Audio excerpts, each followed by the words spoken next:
இன்னைக்கு ஒரு மாங்காய் பச்சடி தான் பண்ண போறேன். ஆனா, கொஞ்சம் ஒரு சின்ன வித்தியாசம். அது பண்ணும்போது கூடுதலான ஒரு சுவையோட இருக்குங்கிறதுனால. அடுத்தது இன்னொன்னு என்னன்னா, நம்ம இந்த ஸ்வீட்டுன்னா உடனே ஒரு பாயசம். ஸோ இந்த பாயசமும் ஈஸியா ஒரு லட்டு பாயசம். வீட்ல ஸ்வீட்லாம் பண்ணி வச்சிருக்கும்போது லட்டு இருந்ததுன்னு வச்சுக்கோங்க. அத வச்சு ஒரு பாயசமா பண்ணிடலாம் அப்படிங்கிறது தான் இன்னைக்கு பார்க்க போற ஒரு விஷயம். ஸோ முதல்ல இந்த மாங்காய் பச்சடிக்கு என்னென்ன தேவைன்னு பார்த்துட்டோம்னா, அதுக்கப்புறம் இத எப்படி பண்றதுன்னு பார்க்கலாம்.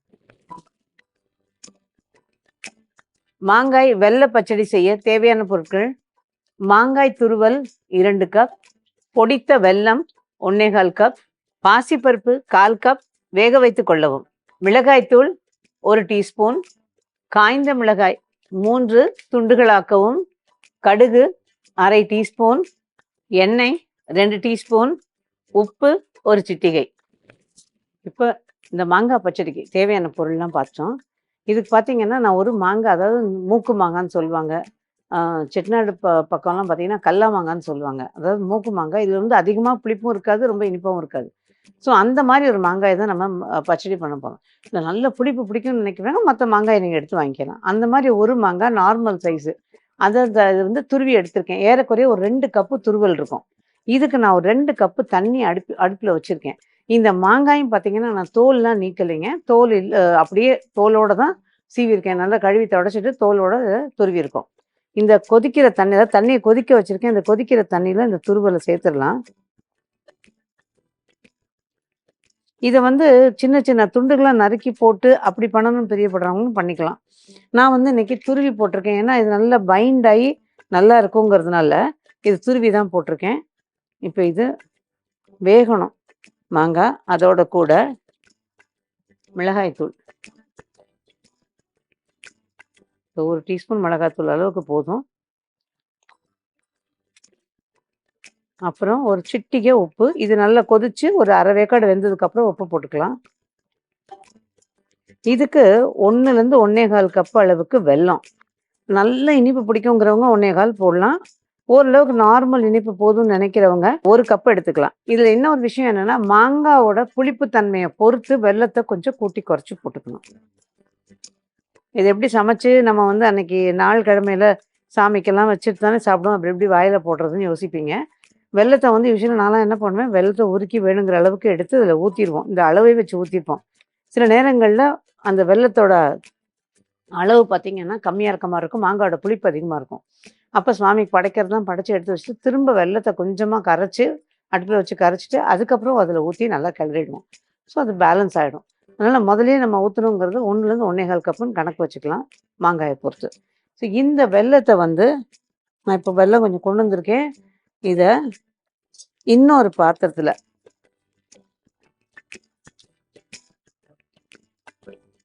இதுல வந்து ஒரு 1/2 கப் அளவுக்கு தண்ணி. இந்த பக்கம் அந்த வெல்லத்த கரைப்போம். வெல்லத்த நேரடியா போட்டோம்னா கல்லும், மண்ணும் இருக்கும். அதனால நான் வெல்லத்த கரைச்சு தான் ஊத்துவேன். இந்த பக்கம் போட்டுக்கலாம் அது. வெல்லம் நல்லா கரையணும்.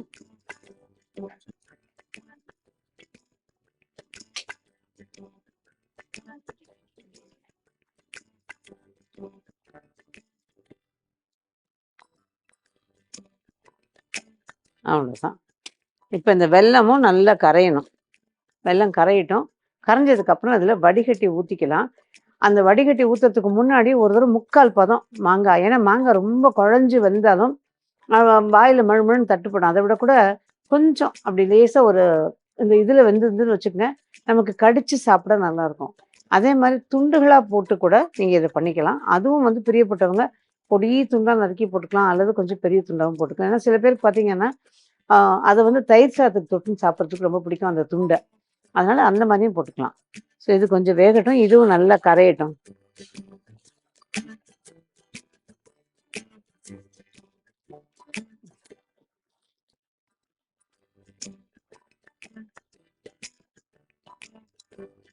இப்போ இதுல ஒரு சிட்டிகை உப்பு சேர்த்துக்கலாம். உப்பு வந்து அந்த புளிப்ப வந்து ஓரளவு கொஞ்சம் மட்டும் படுத்தும். ருசிய கூட்டி குடுக்கும். ஆனா, அது அந்த உப்பு வந்து அதிகமா இருக்கக்கூடாது. ஏன்னா வெள்ள பச்சடிங்கிறதுனால ஜஸ்ட் ஒரு 1/4 ஸ்பூன் வச்சுக்கோங்களேன். நான் கொஞ்சம் கொஞ்சமா ஒரு 1/4 ஸ்பூன் அளவுக்கு போட்டிருக்கேன் அதுல.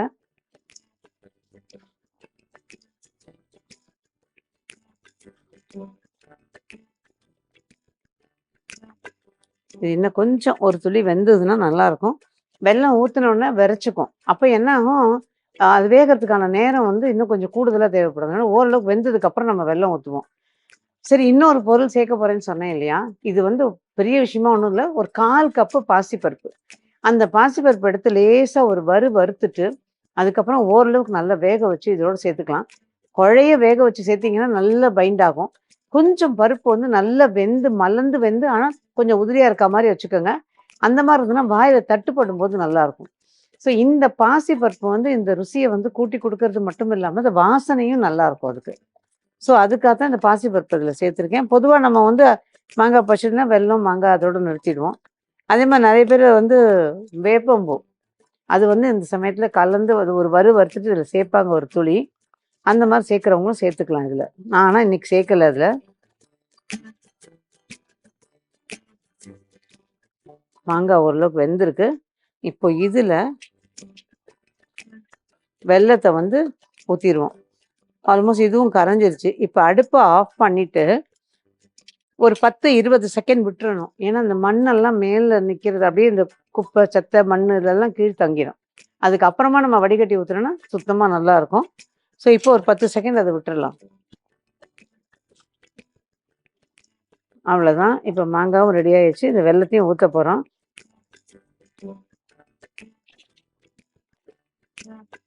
இந்த வெல்லத்த அதில சேர்த்துர்றேன்.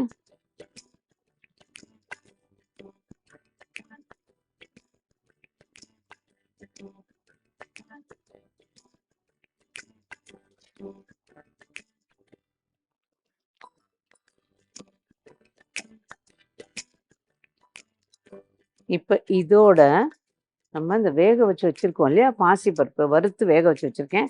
அத இதோட சேர்த்துர்றேன். ஒருவேள உங்களுக்கு இந்த வேக வச்சு சேர்க்கறதுக்கான நேரம் இல்ல. அத வறுத்துட்டு அப்படியே நம்ம இது ஒரு ஒரு பிரஷர் குக்கர்ல போட்டு ஒரு விசில் விட்டு எடுத்துட்டோம்னா போதும். அதுக்கான நேரம் இல்லைன்னு சொன்னா, நம்ம என்ன பண்ணலாம், ஓரளவுக்கு நல்லா வறுத்துட்டு மிக்ஸியில நல்லா பொடி பண்ணிடுங்க. பொடி பண்ணிட்டு லாஸ்ட்ல கொஞ்சம் தண்ணி விட்டு அத கரைச்சிடுங்க. கரைச்சு ஊத்திக்கலாம். கரைக்காம ஊத்துனோம்னா, அந்த பாசிப்பருப்பு மாவு கட்டி கட்டியா அங்கங்க நிக்கும். அத விட லேசா தண்ணிய ஊத்தி கரைச்சிட்டு, அதுக்கப்புறமா இதில ஊத்திடலாம். நைஸா அரைக்கணுங்கிறதுல கொஞ்சம் கரகரன்னு அரைச்சுக்கிட்டாலும் நல்லாயிருக்கும். இதில ஊத்திடலாம். ஊத்திட்டு சேர்த்து கொதிக்க விடலாம். இப்ப இது ஒரு பக்கம் கொதிக்கும்போது, இதுக்கு நம்ம தாளிச்சு கொட்டணும். அந்த தாளிக்கிறத ரெடி பண்ணி வச்சுக்கலாம். அதே மாரி இது கொதிக்கும்போது கொஞ்சம் புதுசா பண்றவங்களா இருந்தீங்கன்னா, கொஞ்சம் பார்த்துக்கணும். ஏன்னா, அந்த வெல்லம் கொதி வந்து சமயங்கள்ல மேல தெறிக்கும். தெறிக்காம பார்த்துக்கங்க. இப்ப இத தாளிக்கிறத பார்க்கலாம். தாளிச்சு கொட்டுறதுக்கு ஒரு பாத்திரம் அடுப்புல போட்டிருக்கேன். இதுக்கு எண்ணெய் அதிகம் வேணாம். ஜஸ்ட் ஒரு 2 டீஸ்பூன்.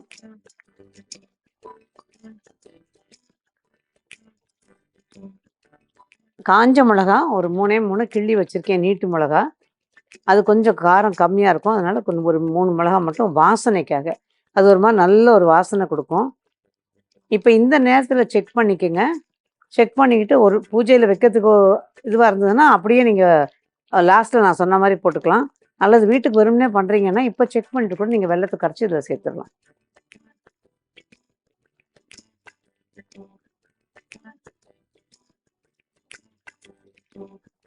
இப்போ இதுல கடுகு, காஞ்ச மிளகா, அதே மாரி உப்பு ஒரு 1/4 ஸ்பூன் போட்டிருக்கோம். சில நேரங்கள்ல உப்பு கொஞ்சம் போட்டா நல்லாயிருக்கும்னு தோணும். பார்த்துட்டு நீங்க போட்டுக்கங்க. கடுகு. இப்ப அடுப்ப ஆஃப் பண்ணிட்டு காஞ்ச மிளகா சேர்த்துருங்க. காஞ்ச மிளகா ரொம்ப நேரம் மாறிடாம பார்த்துக்கங்க. ஓரளவு கொஞ்சம் கலர் இதுவா இருந்தா நல்லாயிருக்கும். அவ்வளோதான். இது அவ்வளோதான். இதுக்கு மேல கொதிக்க வேண்டாம். இது போதும். என்னன்னா, வெல்லத்தோட தன்மை ஆறுன உடனே கொஞ்சம் இறுகும். இறுகும்போது உங்களுக்கு நல்லா கரெக்டான பதத்துக்கு வந்து நிக்கும். ஸோ நமக்கு ஆற ஆற கரெக்டா அந்த கெட்டித்தன்மையோட இருக்கும். இப்ப அவ்வளோதான். இப்ப நான் அடுப்ப ஆஃப் பண்ணிடுறேன். அது பண்ணியாச்சு. இனி இத எடுத்து சர்விங் பவுல்ல வைக்க வேண்டியது தான்.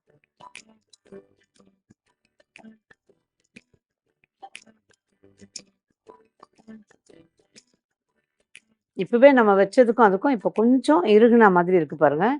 அதே மாரி நல்லா கொஞ்சம் இறுகிரும். இந்த தளதளப்போடு எடுத்துங்க. ரொம்ப போட்டு அடியோடு கிண்டக்கூடாது. ஏன்னா சுழண்டு வர அளவுக்கு கிண்ட வேண்டாம்.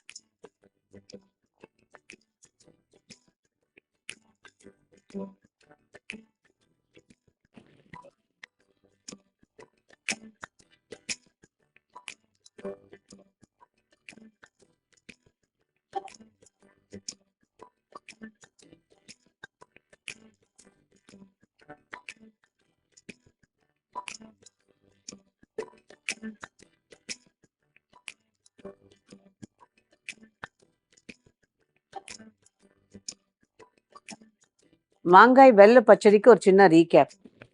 ஒரு பாத்திரத்துல தண்ணியை கொதிக்க வச்சு, அது கொதிச்சுட்டு இருக்கும்போது துருவின மாங்காயை அதில் போட்டு அதோட மிளகாய் தூளியும் போட்டு வேக விடணும். அது நல்ல ஒரு 3/4 பதம் வெந்ததும் ஒரு சிட்டிகை உப்பையும் அதில் சேர்த்து கொதிக்க விடணும். அதுக்கப்புறம் இந்த பக்கமாக இன்னொரு பாத்திரத்தை வச்சு அதில் வெல்லம் சேர்த்து தண்ணி சேர்த்து வெல்லம் கரையிற வரைக்கும் வச்சு அதுக்கப்புறமா அதை இந்த மாங்காய் கறவையில் வடிகட்டிடணும். அதோட கூட வேக வச்ச பாசி பருப்பையும் சேர்த்து எல்லாமே ஒன்றா சேர்த்து கொதிக்க விடணும். அது நல்லா கொதித்து கொஞ்சம் தளதளப்பு வந்ததுக்கப்புறமா ஒரு கடாயில் எண்ணெய் ஊற்றி கடுகு காஞ்ச மிளகாய் தாளித்து இந்த மாங்காய் பச்சடியில் ஊற்றிட்டு கலந்துட்டோம் அப்படின்னா மாங்காய் பச்சடி தயார். இப்போ ரெடி பண்ணி எடுத்து வச்சாச்சுங்க. இது வந்து ஒரு இப்போ என்னோட காம்பினேஷன் சொன்னீங்க அப்படின்னா நல்ல ஒரு வத்த குழம்பு சாதத்துக்கு இதை தொட்டுக்கணும். அது காரம், இது இனிப்பு, இது ரெண்டும் நல்ல பேலன்ஸ் ஆகும். தயிர் சாதத்துக்கும் அதே மாதிரி ஒரு எக்ஸலண்ட் காம்பினேஷன். சில பேர் பார்த்தீங்கன்னா இட்லிக்கெலாம் தொட்டுட்டு சாப்பிடுவாங்க, அப்படிலாம் பார்த்துருக்கேன் நான். பட் பொதுவாக வந்து நம்ம இதை சாதாரணமாக அந்த இப்போ விசேஷ நாள்களில் பண்ணும்போதோ இல்லை மாங்காய் சீசனில் பண்ணும்போதோ சாப்பாட்டோடு வச்சுப்போம். ஸோ இந்த காம்பினேஷன் நீங்கள் ட்ரை பண்ணி பாருங்கள். இந்த வர புத்தாண்டுக்கு இதை கட்டாயம் ட்ரை பண்ணிவிட்டு இந்த பாசிப்பருப்பு சேர்த்ததுனால எப்படி அது சுவையாக இருந்ததுங்கிறதையும் நீங்கள் சொல்லுங்கள். இனி அடுத்த டிஷ்ஷு லட்டு பாயசம். அதுக்கு என்னென்ன தேவைன்னு பார்த்துட்டு வந்துடலாம். லட்டு பாயசம் செய்ய தேவையான பொருட்கள்: லட்டு 3 உதிர்த்து கொள்ளவும், பால் 3 கப், முந்திரி பருப்பு 10 அல்லது 12, பாதாம் 8, சர்க்கரை 2 டேபிள் ஸ்பூன், ஏலக்காய் தூள் 1/2 டீஸ்பூன். இப்போ இந்த லட்டு பாயசத்துக்கு தேவையான பொருள்லாம் பார்த்தோம் இல்லையா? இதுக்கு பார்த்தீங்கன்னா நான் 3 கப்பு பாலும் கொடுத்துருக்கோம். அதுக்கு ஒரு 3லேருந்து 4 லட்டு அப்படின்னு கொடுத்துருக்கோம். இது வந்து அந்த பாலில் நம்ம அடுப்பில் வச்சு காய வைக்க போகிறோம். நம்ம இதோ காய வச்சுட்டு இருக்கேன் நான். ஆனால் அதுக்கு முன்னாடி அதில் ஒரு 1/4 கப்போ 1/2 கப்போ நிறுத்திக்கலாம். நிறுத்திட்டு நம்ம வந்து பாதாம் முந்திரி அரைக்கிறதுக்கு அதை வச்சுக்கிட்டு இந்த பாலை கொதிக்க விடலாம். இது ரொம்ப வத்தி கொதிக்கணுங்கிறதுல ஒரு 10-12 நிமிஷம் கொதிச்சதுன்னா நல்லாயிருக்கும். என்னென்னா அந்த பால் வந்து எப்போவுமே கொதித்து நல்லா அந்த வாசனை வர ஆரம்பிக்கும். அந்த வாசனை வர்றது தான் மெயினாக வந்து பார்த்திங்கன்னா பாலுக்கு ஒரு ஃப்ளேவரை கொடுக்கும். இதில் சின்ன விஷயம், நான் கற்றுக்கிட்ட ஒரு விஷயத்தையும் உங்ககிட்ட சொல்லணும். என்கிட்ட என்னோட உதவிக்காக இருந்தவங்க ஒருத்தவங்க சமையல் ரொம்ப நல்லா பண்ணுவாங்க. அவங்க வந்து எப்போவுமே அந்த பாண்டிமான்னு பேர், இப்போ எங்கே இருக்காங்கன்னு தெரியாது.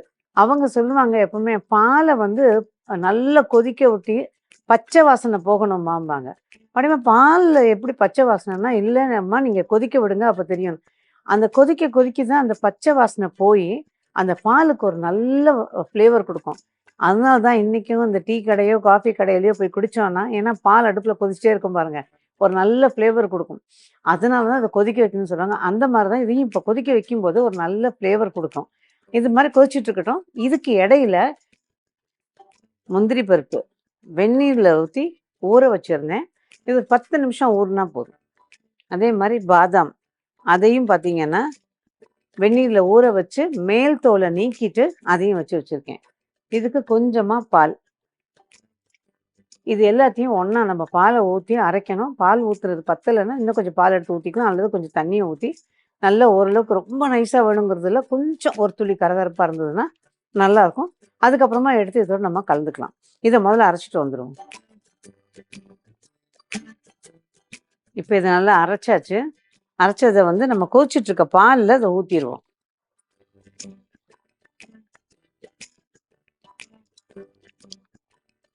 இதுக்கு வந்து சர்க்கரை நான் கொஞ்சமாக கொடுத்துருக்கேன். அதாவது ஒரு 2-3 டேபிள் ஸ்பூன் தான். ஆனால் சர்க்கரை வந்து தேவைப்பட்டால் நீங்கள் சேர்த்துக்கலாம். ஏன்னா லட்டில் வந்து யூஸ்வலாக இனிப்பு இருக்கும் இல்லையா? அதனால் நம்ம வந்து இந்த இனிப்பு போதாது, எனக்கு இன்னும் கொஞ்சம் நல்லா சுருக்குன்னு வேணும்னு நினைக்கிறவங்க சர்க்கரையை சேர்த்துக்கலாம். ஏன்னா இன்னொன்று என்னென்னா நம்ம பாதாம் முந்திரியும் சேர்த்துருக்கோம். ஸோ அதுவும் கொஞ்சம் சர்க்கரையை மட்டுப்படுத்தும்.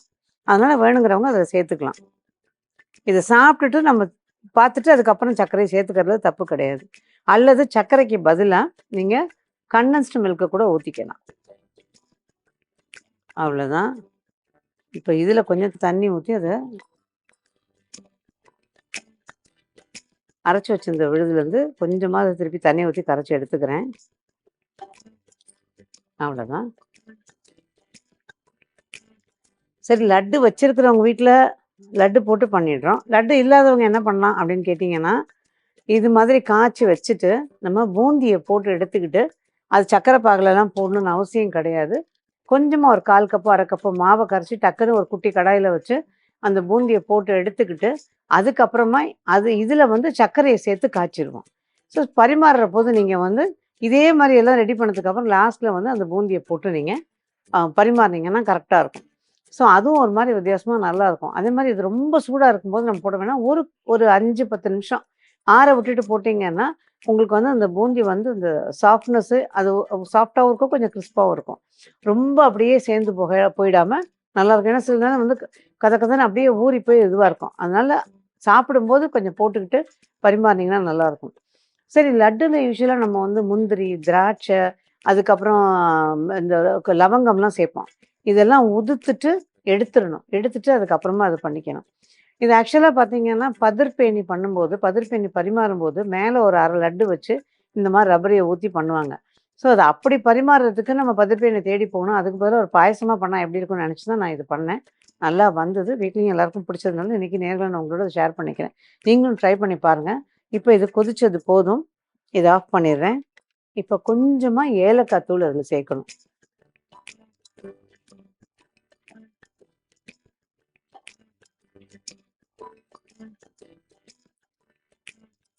அவ்வளோதான்.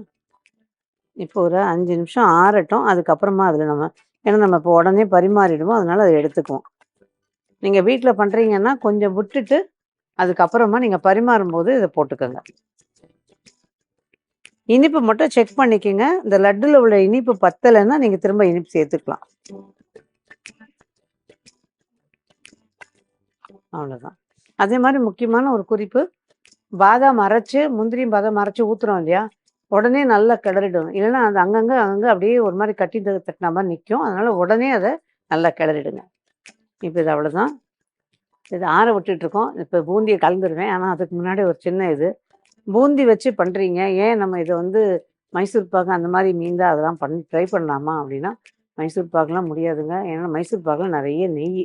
அத போட்டோம்னா அப்படியே அல்வா மாதிரி அது சேர்ந்துக்குது. நான் அதையும் கொஞ்சம் ட்ரை பண்ணி பார்த்தேன். சரியா வரல. ஸோ லட்டு தான் இதுக்கு நல்ல ஆப்ட்டா இருக்கக்கூடிய ஒரு இது. ஸோ இந்த பாயசத்துக்கு லட்டு பாயசம் பேர் வச்சதே வெறும் லட்ட மட்டும் வச்சு பண்றதும் இல்ல.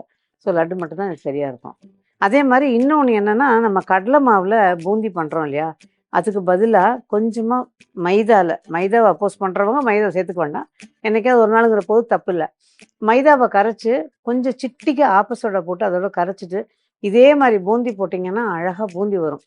அந்த பூந்திய நீங்க இதே மாரி போட்டு ஒரு பாயசம் பண்ணா ரொம்ப நல்லாருக்கும். இப்ப எப்படி பண்றோமோ அதே மாரி. அவ்வளோதான். இப்ப நம்ம வந்து லட்டு சேர்த்துடலாம்.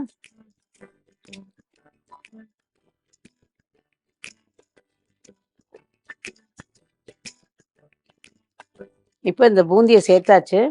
இதுல சர்க்கரை எனக்கு கொஞ்சம் கம்மியா இருக்கிறதுனால, நான் கொஞ்சம் சர்க்கரை சேர்த்துக்கிறேன். ஒரு 2 டேபிள் ஸ்பூன் சர்க்கரை இதுல.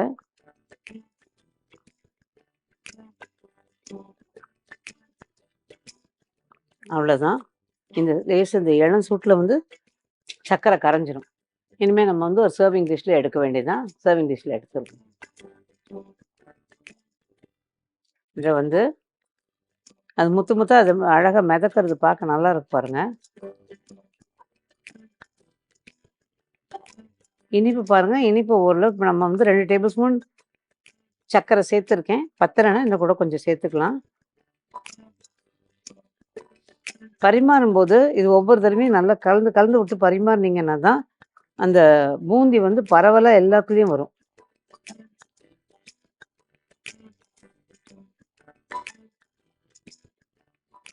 ஒரு பரிமாற பாத்திரத்துல ஊத்தி வச்சாச்சு. இனி கார்னிஷிங்ன்னு சொல்லுவாங்களே, அதனால அதுக்கு ஒரு அழகா ஏலக்காய் தூள் இப்படி சுத்தி போட்டுட்டு, பூந்தி வச்சிருக்கோம். கொஞ்சம் ரிசர்வ் பண்ணியிருந்தேன். அதை வந்து இது மேலே அப்படி தூவிடும்.